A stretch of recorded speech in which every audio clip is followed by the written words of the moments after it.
Cette photo, Rachel Ngamba la conserve précieusement. C'est la seule chose qui lui reste de son mari.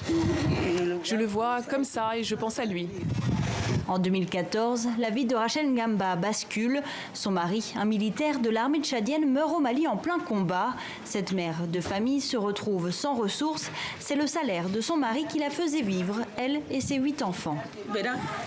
Le quotidien est très dur, la vie est très chère. J'essaye de faire en sorte que mes enfants aient un bon repas chaque jour. Ma belle famille ne nous aide même pas. La dernière fois que je l'ai vue, c'était pour venir récupérer tous les biens de mon défunt mari. Après des négociations, Rachel Ngamba conserve la maison familiale, mais reste sans moyens pour l'entretenir. Un mur s'est d'ailleurs effondré. Pour gagner sa vie, elle vend de la bière locale qu'elle fabrique de façon artisanale. Je gagne environ 15 000 francs CFA par semaine. Ce n'est vraiment pas assez pour payer les repas et les frais de scolarité des enfants.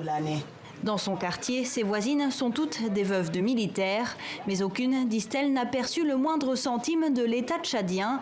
Une compensation financière est pourtant prévue par la loi, calculée en fonction de l'ancienneté du soldat et de la mission au cours de laquelle il est décédé. Pour faire valoir leurs droits, certaines veuves ont poussé les portes de cette association. Bonjour, avancez. Ici, le responsable les reçoit pour faire un point sur leur situation, les aider à constituer leur dossier d'indemnisation et tenter d'accélérer les procédures administratives jugées trop lentes et difficiles. Des veuves qui sont instruites, mais la plupart aussi ne sont pas instruites. Donc, des fois, même dans la composition du dossier, il faut des années.